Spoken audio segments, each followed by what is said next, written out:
नमस्कार, आप सभी का स्वागत है हमारे लक्ष्य नेशन के इस एक्साइटिंग पॉडकास्ट में। मैं हूं आपका होस्ट लक्ष्य कुमार और आज हमारे स्टूडियो में एक ऐसे इंसान मौजूद हैं जिनकी फिटनेस और देशभक्ति लाखों लोगों को इंस्पायर करती है। वैसे आपने टीजर में देख ही लिया होगा मैं किसकी बात कर रहा हूं। जी हाँ, मैं बात करता हूं सुल्तान शेख जी की, जिनकी इंस्टाग्राम पर फिटनेस वीडियो और देशभक्ति का कंटेंट काफ़ी लोकप्रिय हैं।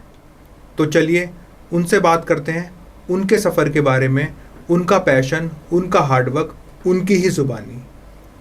स्वागत है सुल्तान भाई आपका। सुल्तान भाई, सबसे पहले ये बताइए, आपको ये फिटनेस का भूत कैसे चढ़ा है? फिटनेस का भूत देखो, एक तो मैं शुरू से ही जिम करता था। अच्छा। शुरू से ही जब मेरी स्कूल छूटी तब मैं हल्का फुल्का जिम करना स्टार्ट कर दिया। ऐसे कभी 3 महीने में जाना, 4 महीने में जाना, फिर छोड़ दिया, ऐसा लगा रहता। लेकिन 2017 में मेरे उसको आप मेरा भाई बोल लो, मेरी जान बोल लो, मेरा दोस्त बोल लो, मेरा गुरु बोल लो, कुछ भी उस्ताद बोल लो, उसने जिम ओपन करी। अच्छा। हाँ, जब मेरे पास मैसेज आया कि भाई ऐसी ऐसी बात है, मैं गया और वो दिन है और आज का दिन है। थोड़ा ही सही पर जिम करी है, बस समझो उसी भाई ने ही भूत लगा दिया।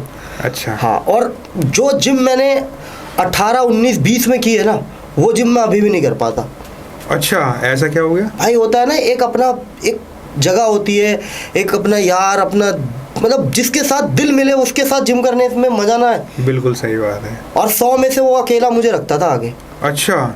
तब मुझे भूत चढ़ा समझो, और आज भी प्यार है उससे, ऐसा प्यार है कि जब बात होती है तो 1 घंटे होती है। अच्छा, आपको फिटनेस से प्यार है इसलिए जिम स्टार्ट करा या फिर उनके कहने पे आपने जिम स्टार्ट किया? नहीं, मैंने आपको शुरू से बोला कि मैं फिट तो शुरू से ही रहना चाहता था। अच्छा। जिम तो मैं जाता था, होता ये था कि जैसे ठंड आ गई तो स्टार्ट कर दिया, जैसे आजकल के बिगिनर्स करते हैं, लेकिन एक कंटिन्यू नहीं कर रखा। लेकिन जब उन्होंने जिम खोला तब तो ऐसा लगा कि बस अब बस यही धीरे धीरे जब पता चलने लगा कि भाई बॉडी बनेगी तो अपना सेहत अच्छा रहेगा, ये बस तो उस दिन से लेके आज तक लगे ही हुए हैं। बिल्कुल, और ऊपर वाले का आपके ऊपर आशीर्वाद भी है बहुत।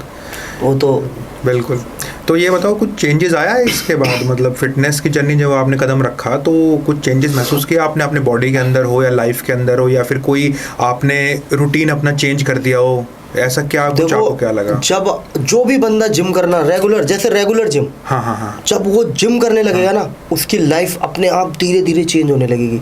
अच्छा। उसको जिम का जब लगेगा ना यार हर दिन जिम करना है, तो उसको सुबह अपने आप आँख खुलने की आदत पड़े। रात में 12 बजे सोए, 1 बजे सोए, लेकिन जब उसको लगेगा यार आज जिम जाना है तो सुबह अपने टाइम पे जरूर उठेगा। अच्छा। तो जिम एक ऐसी चीज़ है जहाँ पे ऑटोमेटिकली ही डिसिप्लिन में बंदा आ जाता है। अच्छा। हाँ, और मैं तो हर माँ बाप को सजेस्ट करता हूँ कि 14-15 साल का आपको बच्चा हो गया, उसको जिम पे लगा दो। हाँ। सारे नशे से दूर हो जाएगा वो। सारे नशे से।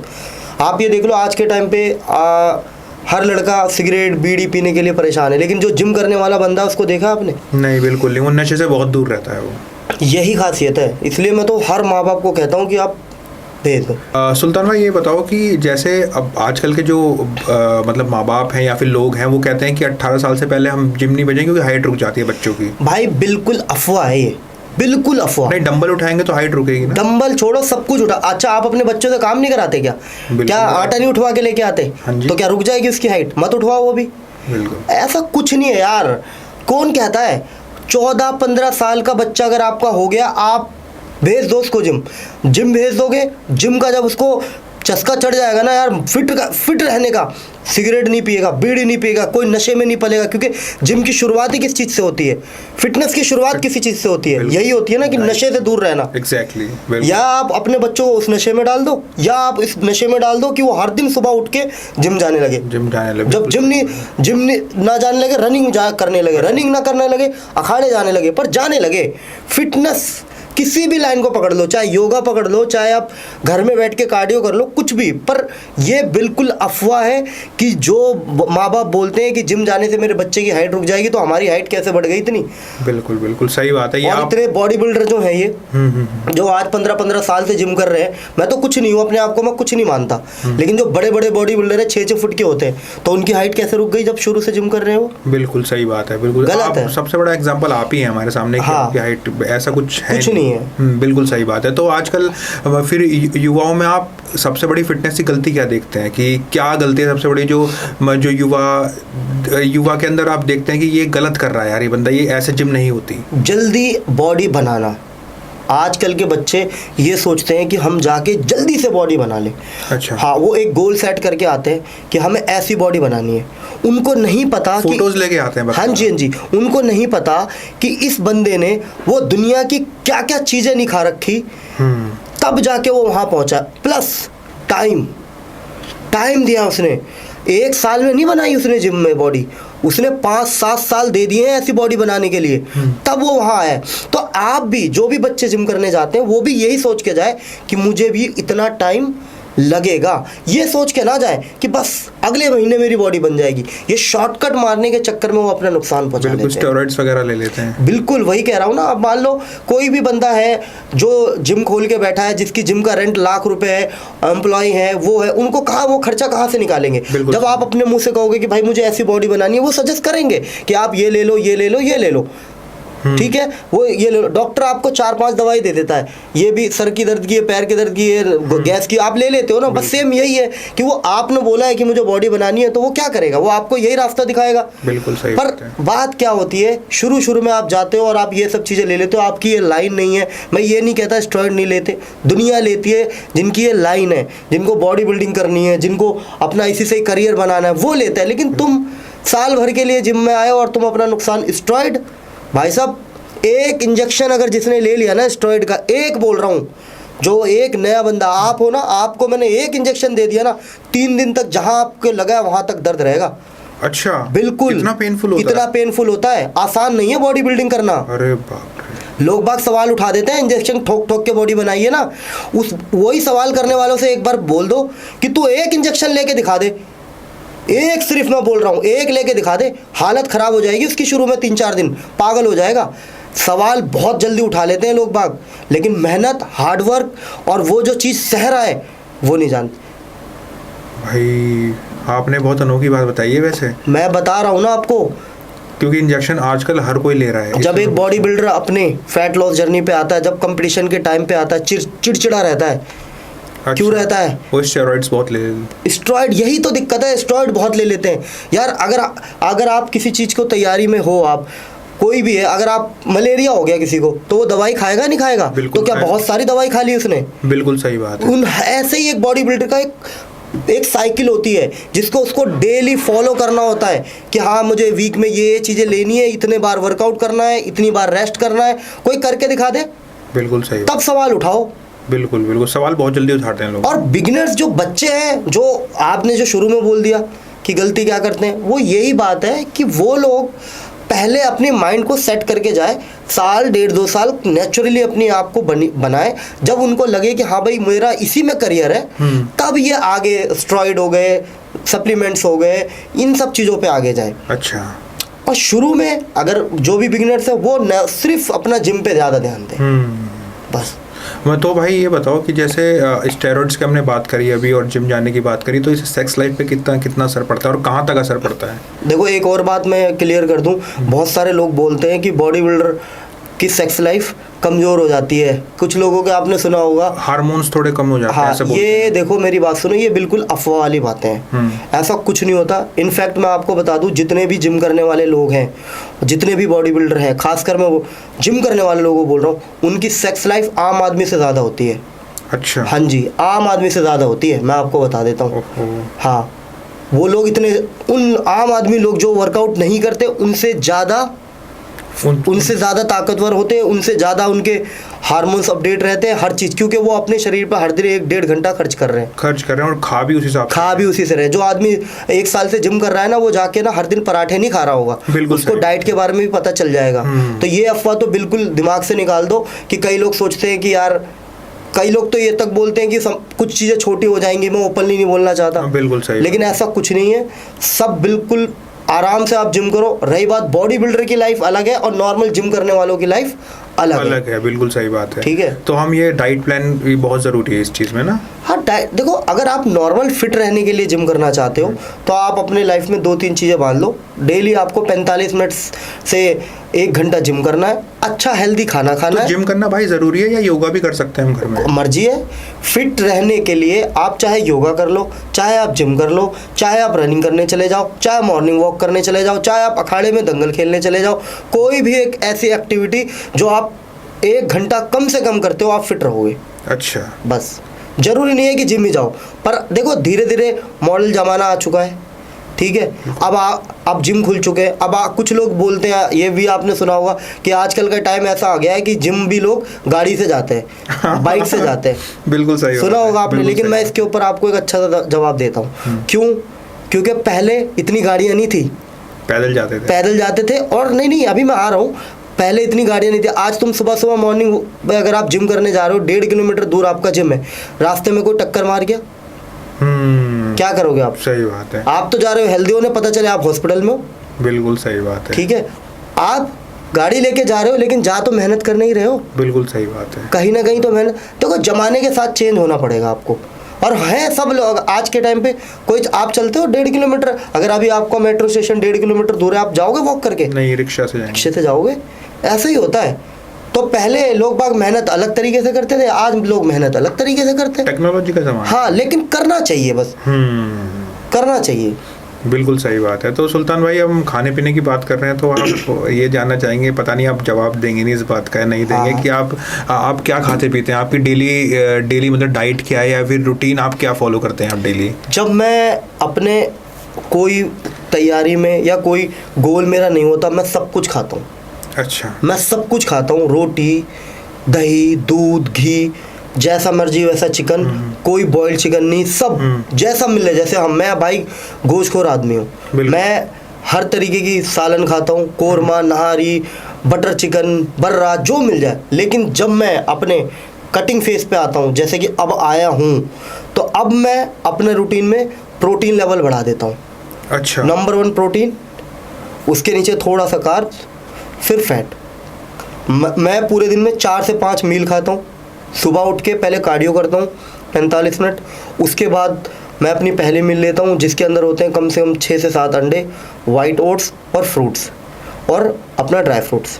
उसके बाद सीधा मैं लंच करता हूँ, जिसमें मेरा 250 से 300 ग्राम बॉइल्ड चिकन और 100 ग्राम राइस, और उसके साथ सैलेड। अच्छा। फिर 4-5 बजे मैं फिर कुछ सैलेड या फ्रूट्स खा लेता हूँ। उसके बाद फिर शाम में मैं प्री वर्कआउट मील खाता हूँ, जिसके अंदर मैं रखता हूँ वही 5-6 उबले हुए अंडे, फ्रूट्स और ओट्स, और उसके बाद वर्कआउट करता हूँ दूसरी टाइम। और उसके बाद फिर नॉर्मल वही बॉइल्ड चिकन या बॉइल्ड फिश या रोस्टेड फिश या रोस्टेड चिकन, उसके बाद सैलेड और राइस। ये है मेरा रूटीन फैट लॉस का, और यही खाता हूँ 3 महीने, इसके अलावा कुछ नहीं खाता। अच्छा। हाँ। तो लोग सुल्तान भाई, एक चीज़ और है, लोग ये बोलते हैं कि ट्रेडमिल, अगर आप जिम ना भी करो बट ट्रेडमिल कर लो तो आपकी जिम हो जाती है, क्या सच्चाई है इसमें? मैं आपको एक बात बताऊँ, मैंने अपने जिम में ट्रेडमिल नहीं रख रखा। अच्छा। शौक हुए? ट्रेडमिल मतलब इम्पोर्टेंट है ही नहीं आपकी नज़र में? मैंने अपनी जिम में आज तक ट्रेडमिल रखा ही नहीं है। अच्छा। आप लोगों ने जाके देखा होगा, दौड़ते हैं, भागते रहते हैं लोग ट्रेडमिल पे। ये बहुत बड़ी बात बोल रहे हैं सुल्तान भाई, आपको ध्यान से सुननी चाहिए। हाँ, ट्रेडमिल इम्पोर्टेंट क्यों नहीं है, ये सुनना चाहिए। देखो, ट्रेडमिल है जरूरी, लेकिन ट्रेडमिल ना रखने का रीजन ये है कि ट्रेडमिल एक तरीके से बटन दबाओ, दौड़ना स्टार्ट हो जाओ। बिल्कुल। तुमको पता है कैसे दौड़ा जाता है उसमें? नहीं पता लोगों को। सही बात है। इंक्लाइन पोजीशन होती है, वो कोई नहीं करता, बस दौड़ना है, 1 घंटे तक दौड़ना है, जिससे हमारे पसीने निकल जाएंगे। और एक आजकल मशीनें आ गई है, टच करते ही कैलोरी बर्न हो रही है, 500 कैलोरी बर्न हो रही है। सबसे बड़ी गलती है, अभी जितने भी हार्ट अटैक आए हैं ना, आपको पता है ट्रेडमिल पे आए। अच्छा जी। देख लो, आप रिसर्च कर लेना। ओहो, ऐसा क्यों? ऐसा है, देखो आप रनिंग जब आप करते हो, मैं भी रनिंग करता हूँ, पर मैं करता हूँ रोड पे रनिंग। क्यों? मेरे पैरों में जितना दम है उतना ही दौड़ूंगा मैं, मुझे कोई मोटर नहीं दौड़ा रहा। अच्छा, मोटर नहीं दौड़ा रहा, मशीन ट्रेडमिल में क्या है? मशीन है, मोटर है। बिल्कुल। और मैं जितनी मेरी कैपेसिटी है रोड पे दौड़ने की, मैं उतनी दौड़ूंगा। रुक जाऊंगा, मेरे पैर जवाब दे देंगे, भाई नहीं भाई, मैं इससे ज़्यादा नहीं दौड़ सकता। मेरा पैर मैसेज पहुंचाएगा ब्रेन पे कि मैं इससे ज़्यादा नहीं दौड़ सकता। और ट्रेडमिल में दौड़ता रहता है आदमी, जब तक मैसेज पहुंचा रहा है पैर कि रुक जा, जब तक तो 2-4 कदम 5 कदम और दौड़ लेता है। सांस फूलेगी, किस पे बात आएगी? हार्ट पे। ट्रेडमिल चलाना चाहिए, लेकिन ट्रेडमिल चलाने का एक तरीका है, वो लोगों को पता नहीं, इसलिए मैंने अपने जिम में ट्रेडमिल नहीं रखा क्योंकि मोटर चला रही है उसे। मैं ऐसे काम करता ही नहीं। जिनको जिम करना है करो, नहीं करना है दूसरे जिम देख लो। ट्रेडमिल आजकल फैशन शो हो चुका है बस। बिल्कुल बिल्कुल, कि जाना है और ट्रेडमिल करके और आ जाना है तो पेट कम हो जाएगा बस। सुल्तान भाई, हम अब ये तो फिटनेस की बात हो गई, हमने आपकी देशभक्ति के कंटेंट भी बहुत देखे हैं। तो आपको फिटनेस एक अलग जॉनर हो गया और देशभक्ति एक अलग जॉनर हो गया। तो देशभक्ति वाला कंटेंट बनाने के लिए आपको किसने प्रेरित किया? मतलब कहाँ से प्रेरणा मिलेगी मुझे देशभक्ति का भी कंटेंट बनाना चाहिए? आप फॉलोअर्स के लिए कर रहे हैं या ये आपकी सच में देशभक्ति है? थोड़ा बताइए इस बारे में। एक बात बताओ, देशभक्ति का कंटेंट है? नहीं, कंटेंट नहीं है। कंटेंट देशभक्ति, मैं एक मुसलमान हूँ, इस्लाम को मानने वाला। मेरे इस्लाम में लिखा है अपने देश से सबसे ज़्यादा प्यार करो। जिसने देश के साथ गद्दारी करी वो जहन्नमी है। बिल्कुल, जहन्नम में भी जगह नहीं मिलेगी उसको। कंटेंट नहीं है देशभक्ति, जो है वो सामने रखा है। देश, मेरा देश मेरे लिए आन बान शान है और मरते दम तक रहेगा। और मैं बहुत खुशनसीब हूँ कि मैं इस जमी में पैदा हुआ हूँ जिसका नाम हिंदुस्तान है। तो मुझे ये आप बोल रहे हो ना कंटेंट, फॉलोवर, मैंने क्या बोला है कि मुझे फॉलो करो आप देशभक्ति के लिए? नहीं भाई, देशभक्ति कभी फॉलो के लिए हो भी नहीं सकती। देशभक्ति इस देश में जो आदमी है वो देश से प्यार करता है। कुछ लोगों को तो ये दिखाने की, कुछ लोग नहीं दिखा पाते। क्या आप देशभक्त नहीं हो? मैं बिल्कुल देशभक्त हूँ। बस यही बात है। सर्टिफिकेट हमें किसी को देना, किसी की सर्टिफिकेट किसी को देने की जरूरत नहीं है। बिल्कुल बिल्कुल, सिंपल सी बात है।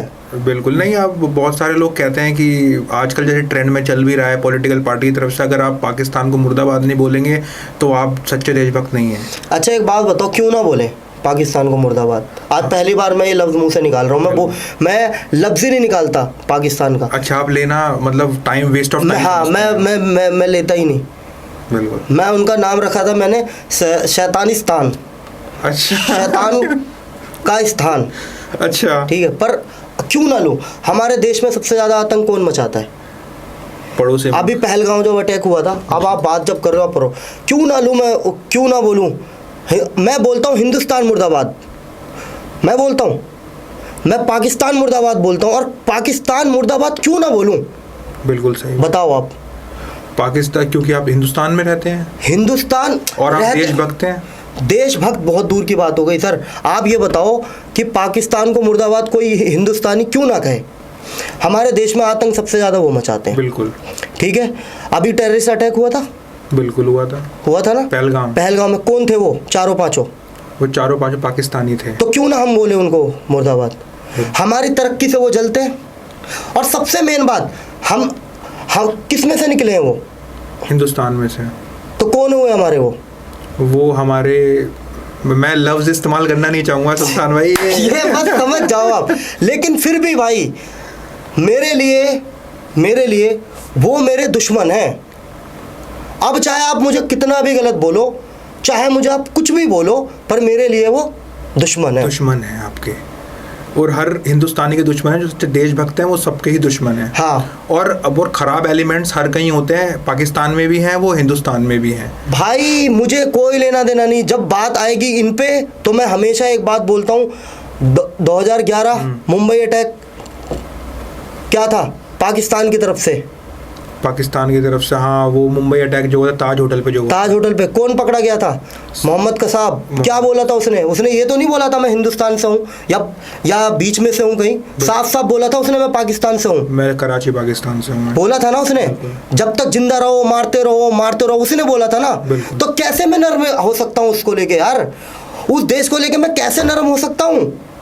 बिल्कुल सही बात। जिसने मेरे देश में आके मासूमों की जान ले ली, जिसने मेरे है वो। और बात वो करते हैं इस्लाम की, क्या सिखाया है इस्लाम में? ये सिखाया अगर तुमने कत्ल कर दिया किसी को कत्ल कर दिया, जो बेगुनाह है उनको अगर तुमने कत्ल कर दिया तो आप जहन्नमी हो, आप मुसलमान ही नहीं हो, ठीक है? तो वो हमें सिखाएंगे भाई। जब उनका नाम आ जाता है ना, मेरे को गर्मी आ जाती है। आप लग भी रहा है, हाँ, आ चुके हैं आपको। जब मैं तो बार बोलता हूँ कि भाई मैं तो अपने जितने देश में जितने भी इन्फ्लुएंसर हैं, मैं उनसे भी एक बार अपील कर चुका हूँ, जितने भी लोग हैं ऑडियंस है, मैं कहता हूँ जब भी तुम्हारे पास उनकी वीडियो है ना, स्क्रॉल कर दो, आगे कर दो, उनकी वीडियो मत देखो। अरे इतने सारे देश में हमारे यार बड़े से बड़े यूट्यूबर हैं, बड़े से बड़े डॉक्टर हैं, उनकी वीडियो क्यों देखना? उनके नाटक क्यों देखना? हमारे से पैसा क्यों कमाएंगे वो? बिल्कुल सही। बताओ आप। अभी सरकार ने उन सारे जितने भी उनके वहाँ के इन्फ्लुएंसर थे, एक्टर थे, सब बंद कर दिया था। ठीक है यार, बंद ही रखना चाहिए। क्यों कमा के दे रहे हो आप अपने देश में बैठे होके, तुम उनको कमा के दोगे? बिल्कुल सही बात है, ट्रेड भी बंद कर दिया सारा। बताओ आप। होना ट्रेड क्या, मैं तो कह रहा हूँ वो हर चीज उनसे बंद होनी चाहिए। जो आपका घर है, अभी मान लो मैं मिसाल दे रहा हूँ, आप मेरा घर है, आप मेरे घर पे आतंक आके मचाओगे, आप मेरे कौन हुए? दुश्मन हो आप मेरे। बिल्कुल सही बात। तुमने मेरे घर में बच्चों की इज्जत नहीं करी, तुमने मेरे घर में माँ बाप की इज्जत नहीं करी, तुमने ये नहीं देखा बुजुर्ग कौन है भाई साहब, तो कैसे दुश्मन नहीं हो सकते भाई? और अगर मैं वीडियो बनाता हूँ ना तो बिल्कुल ठीक बनाता हूँ, मैं कभी गलत बोल के नहीं बनाता, जो वो हैं उनको बोल के बनाता हूँ कि बिल्कुल आपने एक जगह गलती करी है। बिल्कुल सही बात है। अरे सुल्तान भाई यार, आपको तो यार टिश्यू आप लीजिए, पहले साफ कीजिए अपना चेहरा। भाई ऐसा है क्या आपको मतलब इतना गुस्सा क्यों? मतलब हमारे अंदर भी गुस्सा है, लेकिन आपके अंदर कुछ एक्स्ट्रा गुस्सा मैंने देखा, वो किस भाई? वो इसलिए कि वो एक ऐसे लोग, जाहिल लोग हैं कि वो हमारे देश में आते हैं और पूछते हैं कि तुम्हारा नाम क्या है, और मार देते हैं लोगों को, मतलब बेहत्या आदमी को। वो ऐसे लोग हैं कि वो हमारे देश को हमेशा परेशान करते हैं, तो हम उनसे मैं क्यों ना उन पे भड़कूं? बिल्कुल सही। मैं क्यों ना भड़कूं भाई? मैं तो इतना जानता हूं कि वो मेरे दुश्मन है भाई, सिंपल सी बात है।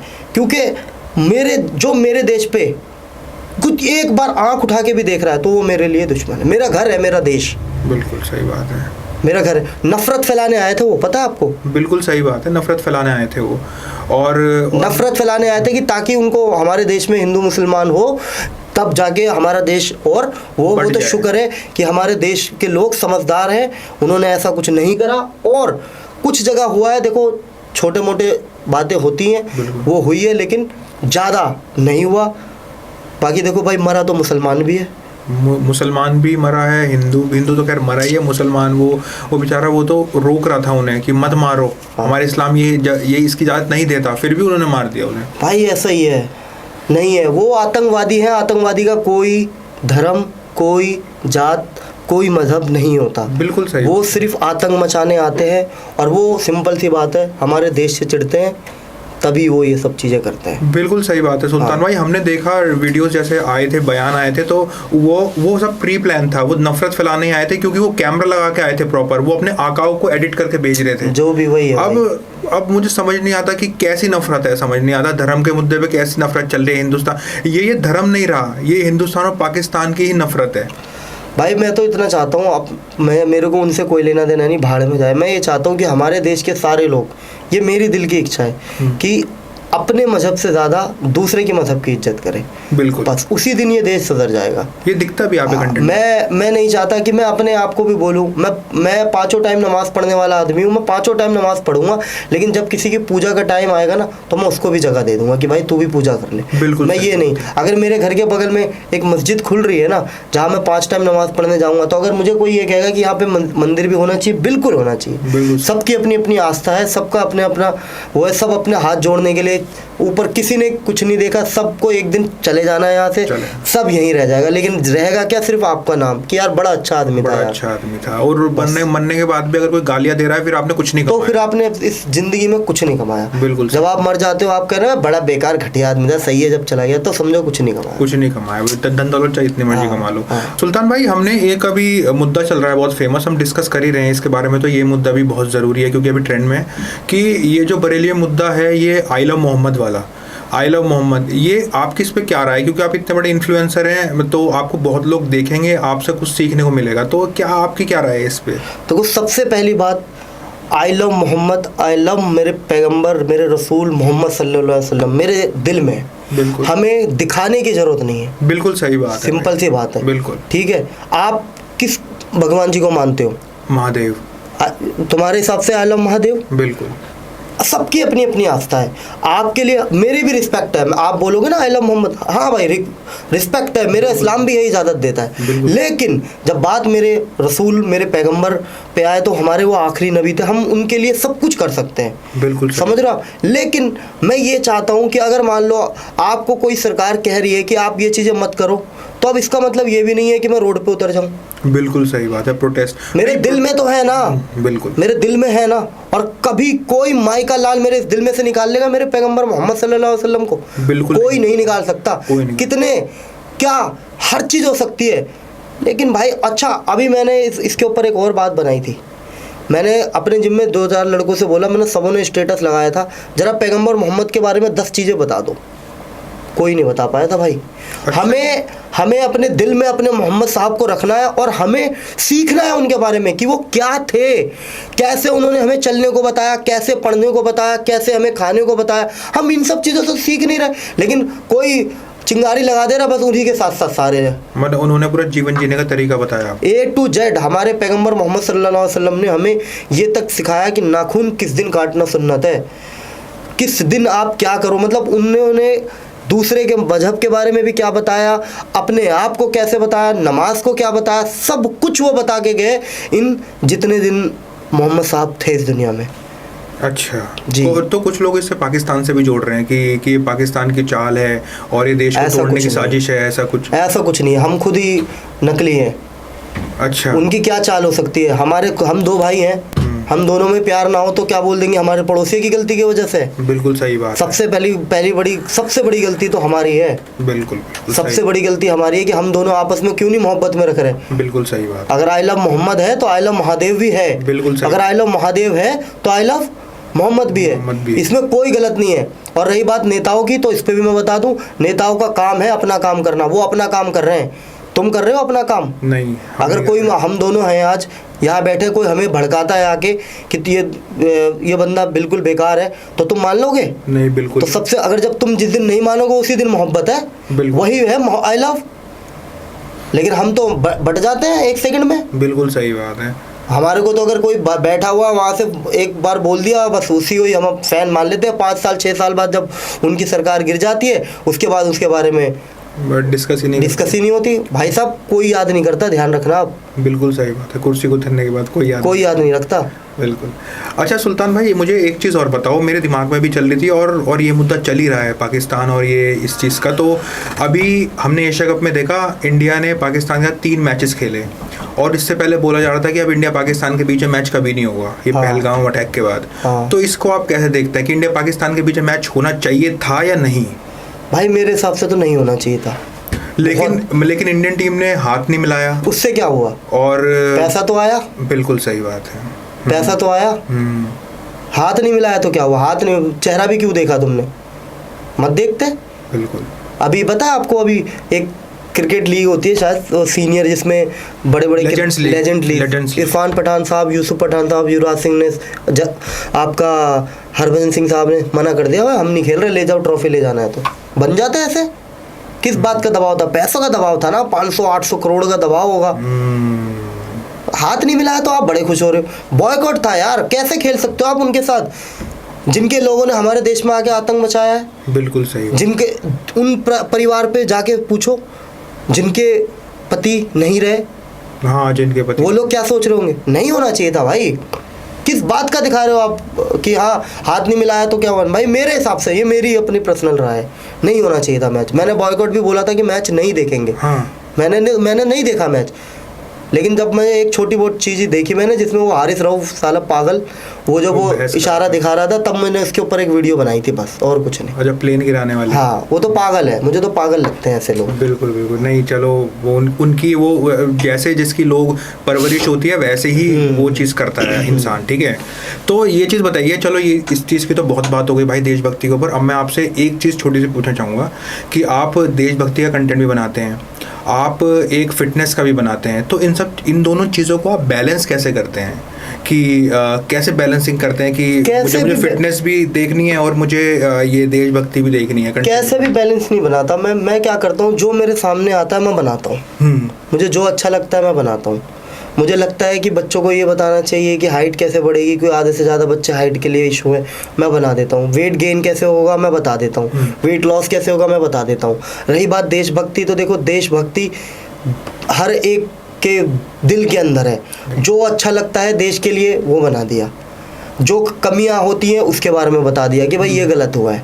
हम तो ऐसे हैं, तो हमें कोई वो नहीं है कि एक वो चाहिए, स्क्रिप्ट चाहिए, ये चाहिए, जो अपने दिल को अच्छा लगा है वो बना दिया। अच्छा, तो ऐसे ही बैलेंस करते हैं आप? हाँ जी, हाँ। अच्छा, तो आप नेगेटिव ट्रोल्स जैसे आपके होते होंगे, इतने बड़े आप इन्फ्लुएंसर हैं, तो नेगेटिव ट्रोल्स को आप कैसे आप मेंटेन केयर करते हैं या कैसे रिस्पॉन्ड करते हैं उनको? मैं उनको देखता ही नहीं। अच्छा। हाँ, जो मेरे बारे में अच्छा लिखता है उसको मैं अच्छा लिख देता हूँ, जो मेरे को गाली देता है वह देते रहो। देते रहो। जो अनफॉलो कर रहा है अनफॉलो होते रहो। क्या यार, यही रह गया क्या जिंदगी में? लाइक, कमेंट, शेयर, फॉलो नहीं रहेंगे। आज यहाँ आ गया, अगर ऊपर वाले ने चाहा तो इससे ज्यादा आ जाएंगे, नहीं ऊपर वाले ने चाहा नहीं आएंगे, बात ही खत्म।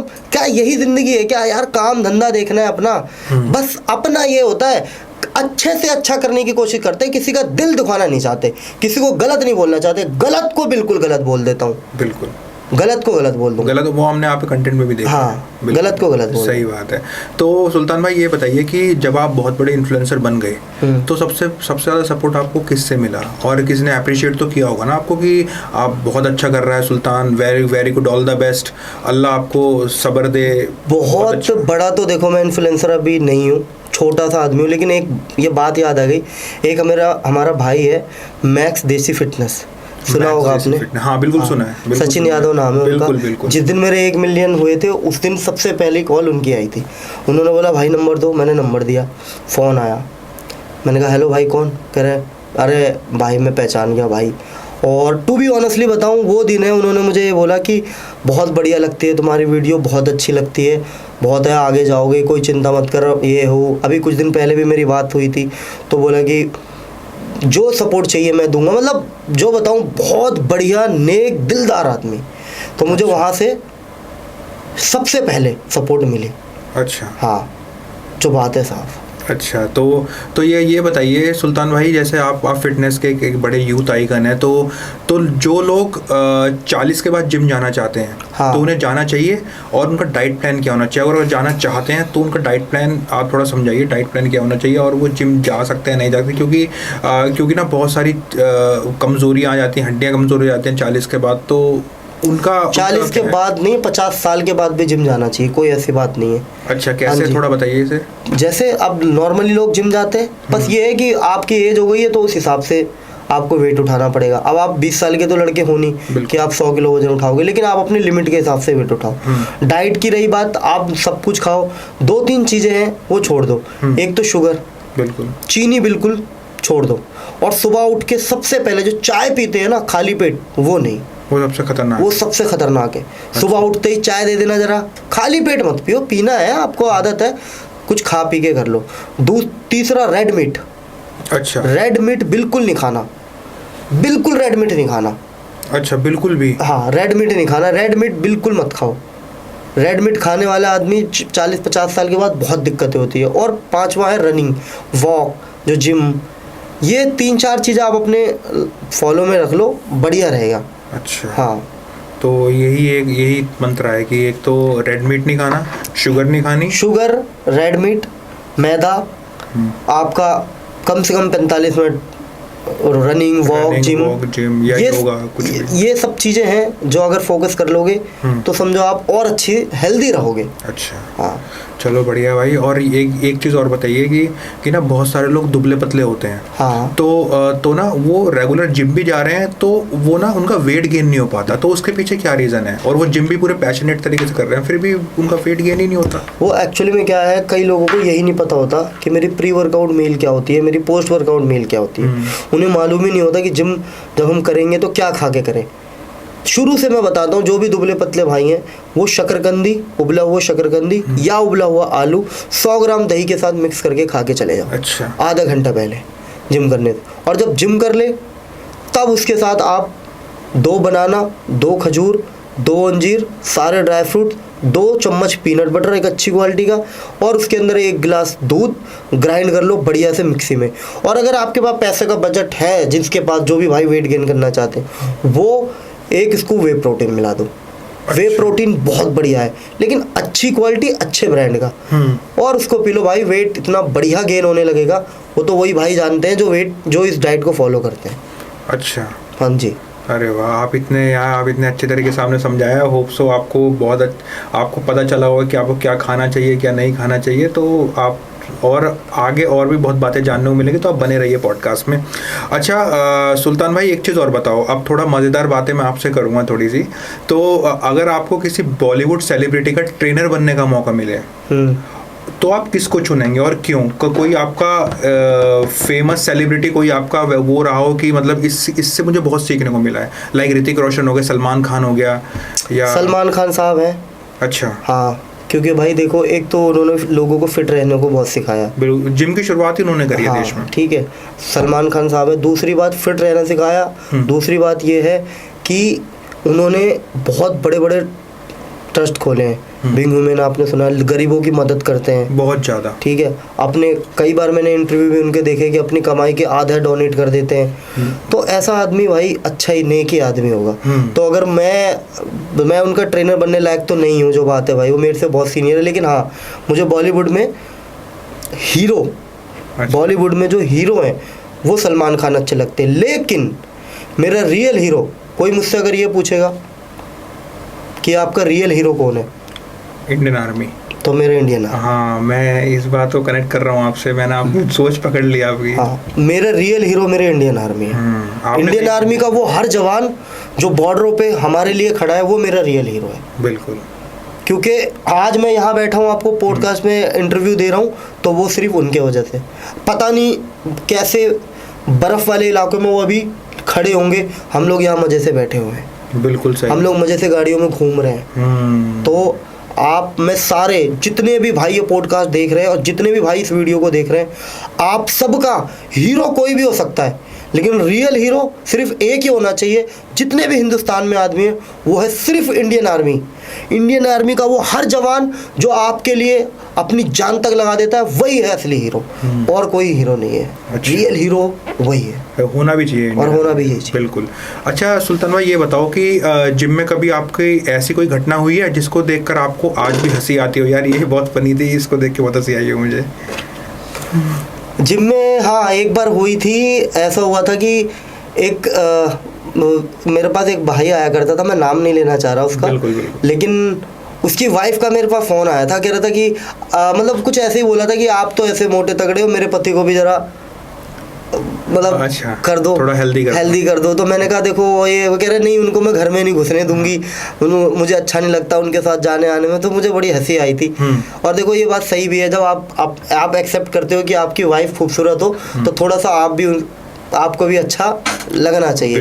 बिल्कुल सही बात है। बिल्कुल सही बात है भाई, बिल्कुल सही बात है। अच्छा सुल्तान भाई, एक चीज़ और कि देशभक्ति के वीडियो बनाते वक्त आपको कभी मतलब ऐसा आपको लगा हो, अंदर से इतना गुस्सा आया हो कि आप रो पड़े हो वो देशभक्ति वीडियो बना के? मतलब किसी घटना पे आप वीडियो बना रहे हो और आप रो पड़े हो इमोशन बना के?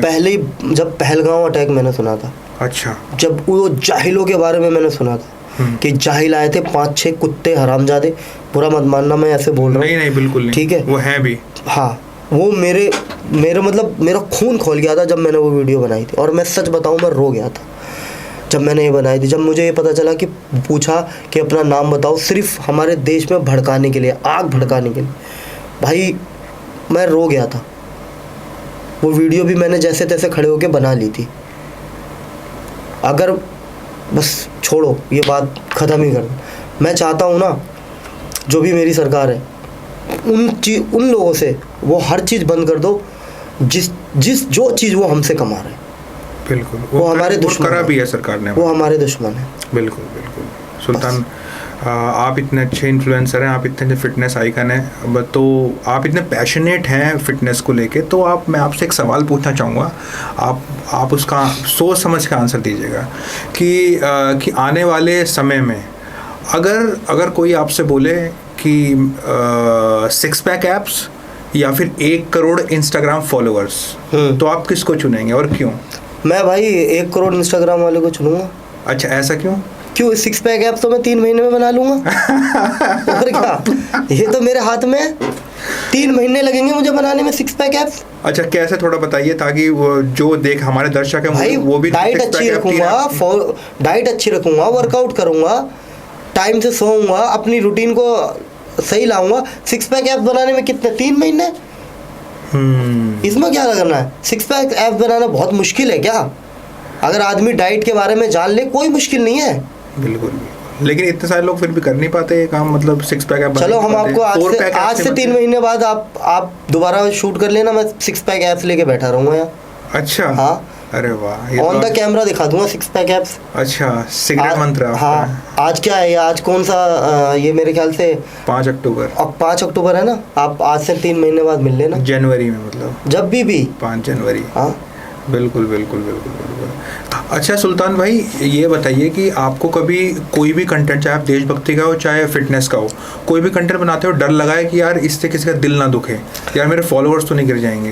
देखो, फॉलोअर गिरने की मुझे वो नहीं है, ठीक है, फॉलोअर भी बढ़ाया उस ऊपर वाले ने, अल्लाह ताला ने। हाँ। आप अपना नसीब वो देने वाले। रही बात, हाँ, दिल ना दुखे, इस चीज़ में मैं थोड़ा सा लगता है कि मैं अगर किसी के बारे में कुछ बना रहा हूँ तो दिल ना दुखे किसी का भी। और मैं ये चाहता हूँ कि अगर मान लो कल को मुझसे कोई गलती भी हो जाती है तो वो लोग मेरे को कॉमेंट्स में बोल दे कि भाई ये गलत है, मैं उस चीज़ को सुधार लेता हूँ।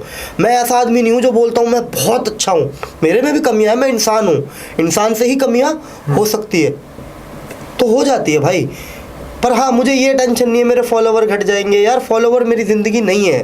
बिल्कुल। ये तो उन फॉलोवर का प्यार है जो मुझे देते हैं, फॉलो करते हैं। हाँ, जो मुझे फॉलो करते हैं, कुछ अच्छाई होंगे जब भी मुझे आज फॉलो कर रहे हैं। अगर मैं गलत आदमी बन जाऊंगा मुझे सब अनफॉलो कर देंगे। बिल्कुल सही, उनके पास बटन है, उनके पास बटन है, उनके पास अपनी चीज़ें वो कर देंगे। बिल्कुल सही बात है, बिल्कुल सही बात है। अच्छा, आपने भी कुछ देर पहले इंडियन आर्मी की बात की थी, तो मैं यही आप सवाल पूछना चाहूँगा कि अगर आपको एक इंडियन आर्मी में कप्तान के तौर पे सेवा करने का मौका मिले देश का, तो आप सबसे पहले क्या करेंगे कप्तान बनने के बाद इंडियन आर्मी में, BSF में? सबसे पहली बात तो बताऊं कि मेरा सच में ख्वाहिश थी कि मैं इंडियन आर्मी का जवान बनूं, मैं तैयारी करता था। अच्छा। पर बाई लक में नहीं बन पाया, लेकिन अगर मुझे मौका मिला तो मैं एक चीज़ करूँगा, जो मेरे इस तरफ के पड़ोसी है ना, ये हाँ। जाहिल पड़ोसी, हाँ, जाहिल जो हमने भीख दे दी है थोड़ी सी इनको जगह दे दी है, बिल्कुल। उन तरफ से ऐसी दीवार बनाने की कोशिश करूँगा कि वो कुत्ते के बच्चे इधर ना आ पाए। लेकिन उसको तो पाकिस्तान बोलते हैं, पाकिस्तान नहीं तो आप उनको ये भी तो बोल सकते हो, शैतान का स्थान वो तो वो बोलते हैं ना। आपको डर नहीं लगता ऐसी बातें बोलते हुए कि आपको धमकी मिलने लग जाएगी आपको तो पाकिस्तान की तरफ से, या कुछ ऐसा? अच्छा। कोई एलिमेंट्स वगैरह आपको धमकी देंगे कि आपने ऐसा क्यों बोला आपने पॉडकास्ट में, तो आपको डर नहीं लगता? बिल्कुल। किस बात का डर लगेगा भाई? कि धमकी देंगे, मार देंगे तो ये जान से, तो मैं डर जाऊंगा? नहीं, बहुत से लोग डर जाते हैं कि ऐसी बात बोलते नहीं है डर के मारे कि मेरे पीछे मैं अकेला हूँ। मैंने अभी आपको क्या बोला, आज मैं यहाँ पर हूँ, इस जगह बैठा हूँ तो अपनी इंडियन आर्मी की वजह से। बिल्कुल सही। मैं आज खुले में चौड़े में चलता हूँ अपनी इंडियन आर्मी की वजह से। बिल्कुल सही बात है। रास्ते में मिलेंगे ना चाचा, वो यहाँ तक आने देंगे? अरे, और गलत क्या बोल रहा हूँ यार, मैं सही तो बोल रहा हूँ कि तुम लोग हमारे देश में जलते हो हमसे। सिंपल सी बात है, हम आज कितना आगे हैं पता है? हमारे पास क्या है? IPL, उनके पास क्या है? PSL। गलत बोल दिया आपने, पजामा सुपर लीग ये है वो, हंसी आ रही है ना यार। हमारी हर चीज कॉपी होती है। देखो IPL सबसे पहले कहाँ आया भाई? इंडिया। और भारत जो है सबसे पहले क्या था? भारत था ना पहले। बिल्कुल, अखंड भारत, उसमें से ही निकला ना वो। बिल्कुल। तो पहला कौन था? पहले भारत। हमने ही तो, चल कोई बात नहीं, चल थोड़ी सी भीख दे दो, कुछ भी दे दो। हाँ बिल्कुल। अरे तुम हमारा मुकाबला करोगे? हाँ भाई साहब, जितने उस कंट्री में मुसलमान रहते हैं उससे ज़्यादा मुसलमान यहाँ रहते हैं। बिल्कुल। सिर्फ मुसलमान ही चाहे ना, सारा मुसलमान भरा पड़ा है उससे। अगर सिर्फ मुसलमान चाहे नचा देगा। अच्छा। बिल्कुल। उनके पास एक मदरसा नहीं अच्छा, हमारे पास एक नहीं 36 मदरसे हैं, जहाँ बच्चे, नाम बता दूंगा ना, बहुत हैं, जहाँ बच्चे बढ़िया दीनी तालीम ले रहे हैं। उनसे ज़्यादा हमारे यहाँ के मुसलमान पढ़े लिखे हैं, उनसे ज़्यादा यहाँ के मुसलमान पढ़े लिखे हैं। तो भाई फ़र्क है, बहुत फ़र्क है, एजुकेशन सिस्टम में बहुत फ़र्क है। हाँ बिल्कुल बिल्कुल। तो आप सुल्तान भाई ये बताइए कि आप एज एन इन्फ्लुएंसर के तौर पे या ऐसे एज एन नागरिक के तौर पे आने वाले कुछ सालों में, 10 सालों में आपके फॉलोअर्स ही बढ़ेंगे, तो आपकी क्या जिम्मेदारी रहेगी और आप क्या करना चाहेंगे, कि आपका क्या लक्ष्य है एज एन इन्फ्लुएंसर और एज एन नागरिक? देखो, इन्फ्लुएंसर और नागरिक, मैंने आपको छूटते ही बता दिया कि जो मैं कैमरे पर हूँ, वही मैं पीछे हूँ। मैं वो नहीं हूँ कि कुछ स्क्रिप्ट करके बोलना, ये करना, वो मेरे बस की है नहीं। मैंने सारी वीडियो एकदम रियल बनाई है, ठीक है। तो मैं अपने आप को सामने वाले के साथ भी यही पेश करता हूँ कि मैं जैसा हूँ। आज मैं यहाँ आया, मैंने आपके सामने बोला कि पहले मैं नमाज़ पढ़ने जाऊँगा, उसके बाद पॉडकास्ट स्टार्ट करूँगा। तो यही चीज़ें मैं अपने लोगों को सिखाता हूँ कि पहले आप लोग नमाज़ पढ़ो, उसके बाद आप अपना दुनिया का सारे काम करो, क्योंकि ये दुनिया आपकी है नहीं, किराएदार हो तुम, यहाँ से चले जाओगे। लेकिन ऊपर जब जाओगे तो आपको यही अमाल गिने जाएंगे। तो मेरे अगर फॉलोवर अल्लाह ने चाहा आगे बढ़ेंगे भी, तो भी मैं हमेशा प्यार मोहब्बत वाली ही बात करूँगा। मैं हमेशा जितना हो सके लोगों को जोड़ने की कोशिश करूँगा। मैं कोई ऐसा काम नहीं करूँगा कि मेरी वजह से किसी भी लोगों का दिल दुखे, बस। बिल्कुल। सुल्तान भाई, एक चीज़ बताओ कि अभी डिस्कशन हो ही रहा है कि हम देशभक्ति के ऊपर डिस्कस कर रहे हैं, तो बहुत सारे संत हैं देश भर में, बहुत सारे संत हैं। तो आपके मैंने एक वीडियो भी रिसेंटली आपने डाली थी प्रेमानंद जी के ऊपर। तो प्रेमानंद जी के ऊपर आपकी क्या राय है? स्वामी प्रेमानंद महाराज जी, समझो मैं तो कुछ नहीं हूँ, लाखों करोड़ों लोग उनको चाहते हैं। उनकी बात में ऐसी मिठास है ना भाई कि मतलब परेशान आदमी ठीक हो जाता है।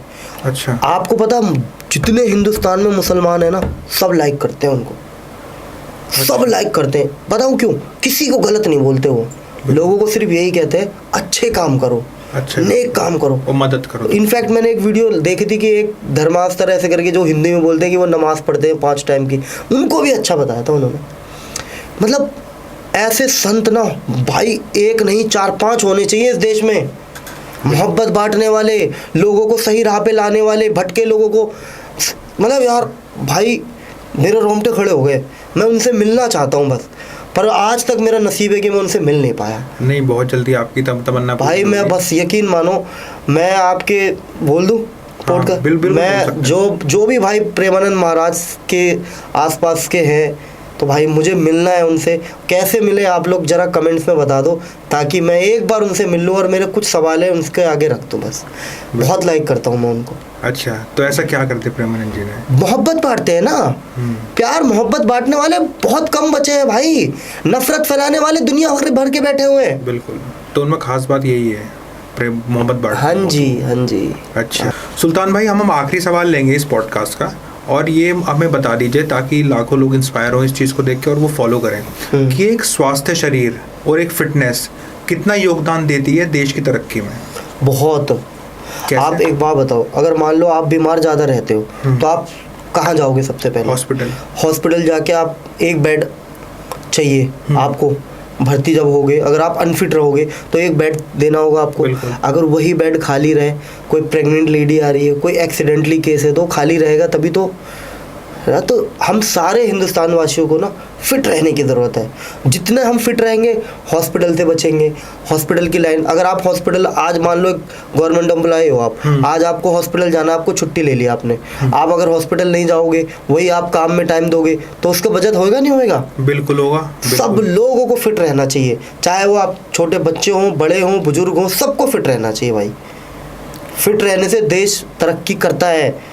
आप जाके बाहर देख लो, लोगों बाहरों के हॉस्पिटल खाली होते हैं। बिल्कुल सही बात है।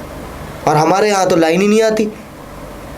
अगर आप इमरजेंसी में भी जाओगे तो 2 घंटे बाद आपके पास डॉक्टर पहुँचते, क्योंकि उनकी गलती नहीं है। कितने पेशेंट देखे वो? बिल्कुल, एक के ऊपर पता नहीं कितने पेशेंट हैं। बिल्कुल सही बात है ये तो बात। चलिए सुल्तान भाई, आपका बहुत बहुत धन्यवाद। आपने हमारे पॉडकास्ट के लिए समय निकाला और अपनी फिटनेस और देशभक्ति की जर्नी हमसे शेयर करी। और मुझे पूरी आशा है कि हमारे श्रोता और हमारे दर्शक आपको देख के बहुत इंस्पायर होंगे और आपकी वीडियोस को देख के बहुत ज़्यादा कुछ सीखने को मिलेगा, इस पॉडकास्ट को देख के कुछ सीखने को मिलेगा। तो लक्ष्य, अगर आपको ये वाला पॉडकास्ट पसंद आया हो तो लक्ष्य नेशन को प्लीज़ फॉलो कीजिए और सुल्तान भाई को भी फॉलो कीजिए। शुक्रिया भाई, बहुत बहुत शुक्रिया। तो बहुत बहुत धन्यवाद सुल्तान भाई। ओके, थैंक यू भाई।